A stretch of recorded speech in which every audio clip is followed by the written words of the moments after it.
Once you've established your consulting business, the biggest opportunity you have is to actually optimize and improve what you've already built. And if you don't know what to look for and what to improve, you're likely leaving a lot of money and opportunity on the table. So there's just a lot of waste. In this video, I'm going to break down several things that you can look for to improve and to refine and to optimize your business and your operations so that you can increase your profitability, increase your impact, grow your revenue, and ultimately create a more successful, sustainable business for the long term. All right, so the first thing that you want to look at inside of your consulting business is how you can optimize your service delivery, right? What in your process right now, when I say process, I mean the steps that you take your clients through or the steps that you and your company go through to deliver the service or product for your clients. But what right now in that process is not adding value? What can you remove? What can you tighten up? Because if right now what you are providing to your clients includes some additional step that maybe you think needs to be there or it just was always there,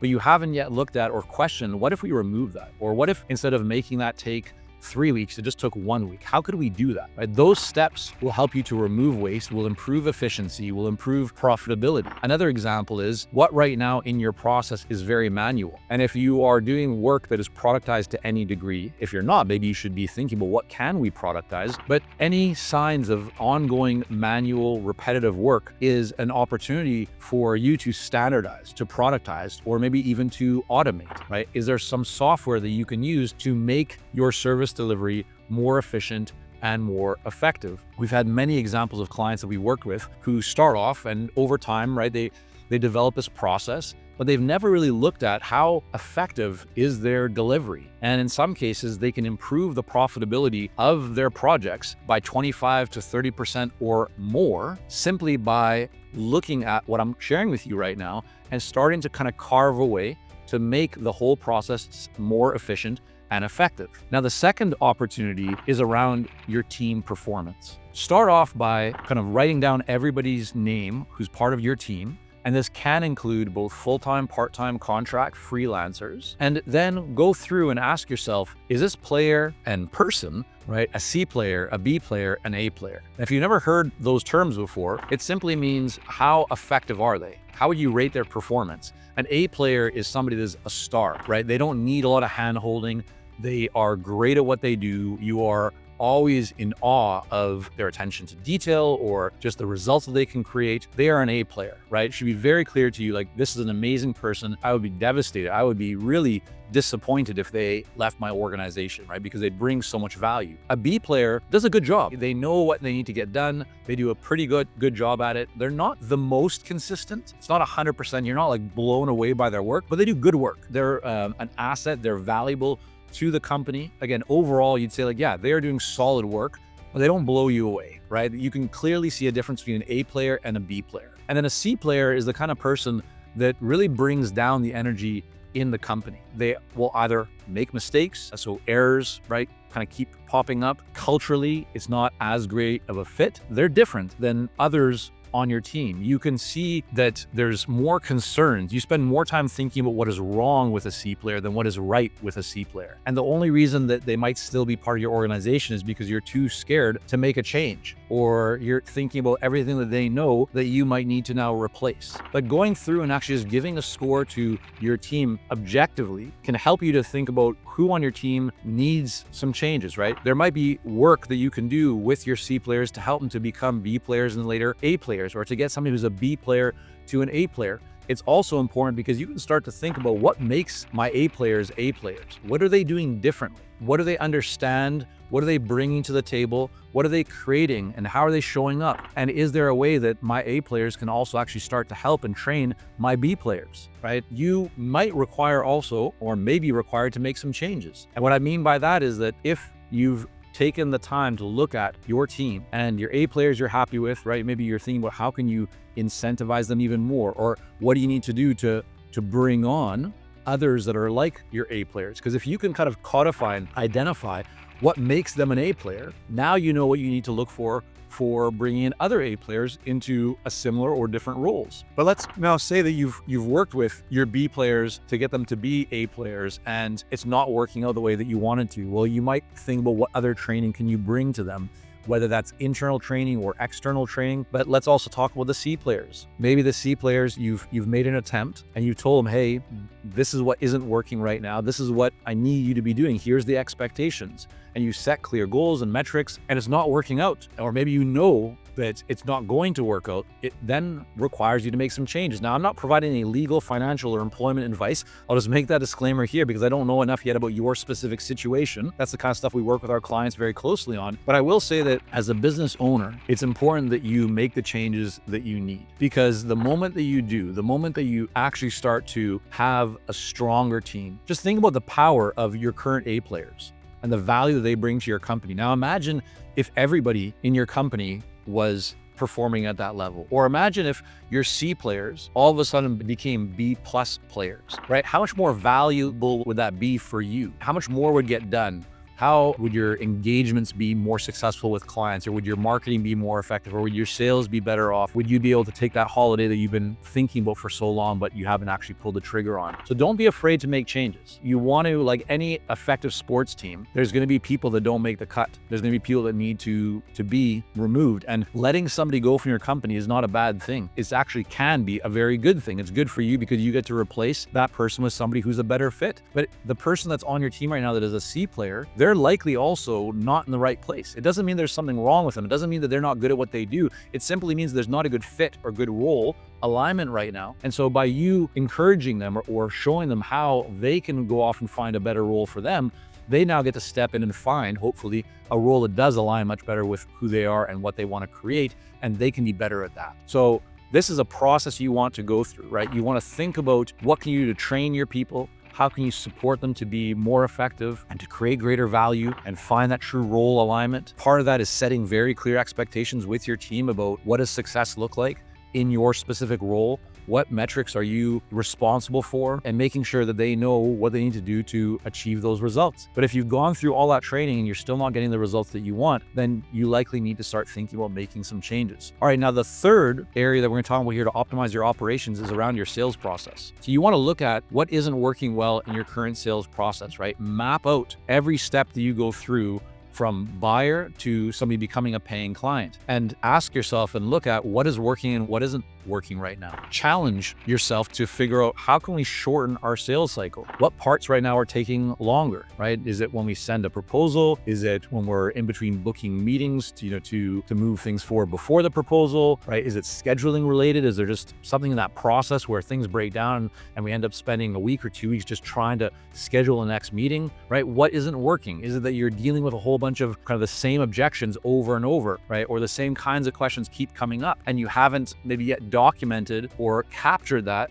and then brought it into your sales cycle earlier on so you can deal with the questions and objections before they even come up, right? This is the kind of stuff that you want to make sure that you're doing. You want to look at your sales cycle from start to finish to identify what's working and what isn't working. Identify where are you moving really efficiently and where do things start to get kind of hung up, right? And how can you then speed those things up? What can change? What would help to make that part of the process more efficient and more effective, right? You might find that people are slower once you send the proposal and you're waiting for some kind of confirmation. That's because you haven't built the process to be one where you are reviewing the proposal with all key stakeholders. Or maybe you find that it just takes a lot longer to receive signatures. And it's because maybe you're still sending a PDF of the proposal rather than setting it as an electronic kind of proposal document that people can just e-sign and send back. Or maybe you're finding that payment takes too long for you to receive. And that's because you haven't set very clear expectations of when payment should be made. Or maybe you're afraid to provide payment through credit card, even though that might speed things up because you don't want to pay a transaction fees. Well, these are all challenges. These are all opportunities. There's ways to work around them, but you need to start by identifying, right, where are the bottlenecks? And that's why you want to break down every step of the sales process. And when you do, what you'll likely find is that there's a bunch of dials that you can turn that will help you to see much better results. Now, if you're a consultant looking to grow your business, if you want to learn how to earn higher fees, if you want to create a more profitable business, if you want to find out what you need to do to actually grow your team effectively and create a business that is sustainable for the long term, and what you need to do to take your business to that next level, then you might be a great fit for our Clarity Coaching program. We've worked with over 1,000 consultants all around the world in many, many different industries, helping them to take their consulting businesses to the next level with customized growth plans, as well as 90-day roadmaps, and showing them exactly what they need to do to get to those next levels of success.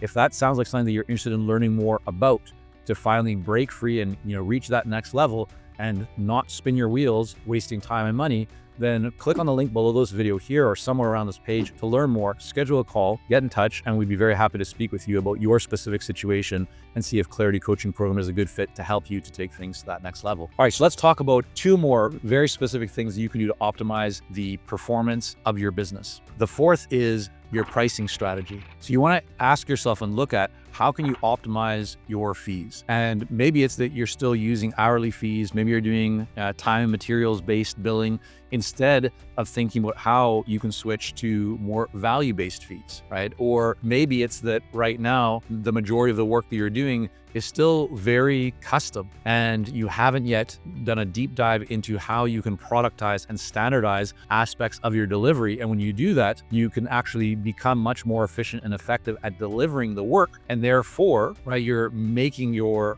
delivery more profitable because you're able to deliver the same outcome in significantly less time because you've added in productization or standardization. Now, the other thing for you to be thinking about here is how can you bring in subscription or retainer-based billing models? This is a great way to add more stability to your business with recurring revenue. And it's not that you have to do this. There's many different approaches. You can use value-based fees. You can base your pricing on performance. There's a lot of different structures that can be used. This is one of the things that we do with our clients. We look at their specific situation. We look at their goals in terms of their revenue, their profitability, the kind of business they want to build, the lifestyle they want to have, the work that they're doing. And then we help them to architect and engineer a pricing strategy that allows them to sell more effectively while also making sure that it works really well for them and for their business. In addition to this, one of the most common mistakes that we see when it comes to pricing is that consultants focus too much on deliverables and not enough on outcomes. Most clients, they want to know what they're going to get. So the deliverables are important, but they don't buy from you because they want the deliverable. Nobody wakes up and says like, oh,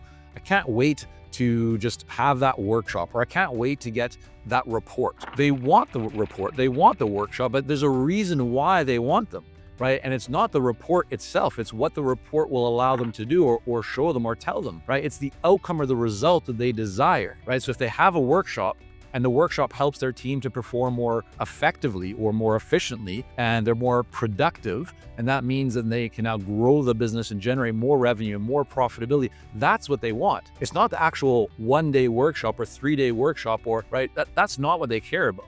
They want to know about it and they want to know what it's going to look like, but why they're really going to buy is going to be the outcome. And the outcome is what directly connects to your pricing, because the outcome is based on value. And whether it's tangible or intangible value, whether it's that you're going to be able to directly increase or influence their sales or reduce their costs or make their team more productive or make the employee morale stronger and more aligned, whatever it is, there's value associated to that if you know what questions to ask and how to have that conversation with the buyer. And so that's what helps you to actually charge significantly more and earn more and have clients be happy to pay more, because they can now see the direct correlation between the work that you're going to do with them and the outcome that it's going to have for them in their business or in their organization. So all of this can lead to increased profitability. Now let's talk about the 5th way for you to optimize your business, and that is financial management. This simply is you being a smart business owner and looking at all the aspects of your consulting business to think about how can you tighten up the finances. A very simple exercise is to go through your credit card statement and look for any software or any things that you're paying for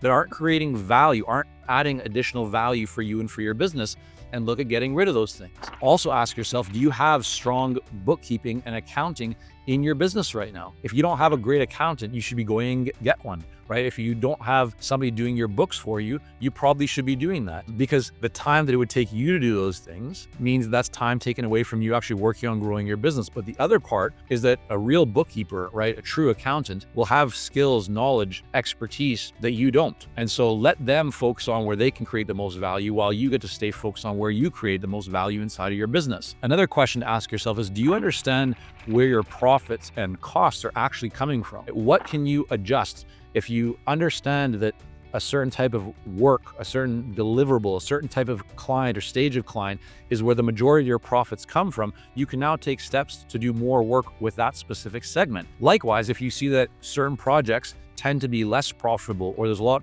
of additional costs associated with those projects, you being on top of your finances means that you can now tighten those things up, right? You can look for any inefficiencies, any waste, and remove that and really get focused on where there's the most value and profits being created. Another opportunity for you when it comes to financial management is thinking about what you can do to collect cash faster. That might be a change of your pricing strategy or billing policy. That might mean that you provide an incentive to get cash kind of paid up front for projects, or even making sure that you're charging at the beginning of the project for the work that you're going to do throughout that project. So these are all questions and considerations for you. And another one that becomes increasingly more important as your business becomes more established, as you are starting to generate more, more revenue and profits inside of your business. And that is for you as a business owner to think about, how are you investing your cash balance, right? You should always have a certain amount of money inside of your business, right, to just prepare for those rainy days, especially if you have a team. But what are you doing with that cash? If that's just sitting in your bank earning you zero interest, that's a waste. You want to look for ways, right, that you can invest that money with no risk or very, very low risk, but ideally even no risk, right? Today, you can earn a solid few percentage points on your cash balance. And that might mean that, you're earning somewhere between 2 to 4 or 5% on that money. That's certainly better than zero. And depending on how much money you have sitting there, that can actually add up to a considerable sum over the next 12 months. So these are, again, 5 steps that you can take, and I would encourage you to take, to think about how you can improve the operations of your consulting business. Because once you have an established business, some of the biggest opportunities won't come from new things that you're going to do. They're going to come from how you can improve what is already working for you. And that's what we covered here today. Again, if you're interested in getting help to grow your consulting business, to reach that next level of success faster with a team of people, advisors supporting you who have been there and done that, who have built multiple 6 and multiple 7-figure per year consulting businesses, that's what we do inside of our Clarity Coaching program. Click on the link below this video or head over to consultingsuccess.com, click on coaching, get in touch, and we'd be very happy to have a conversation with you about your specific situation to look at what you can do to reach that next level of success much faster.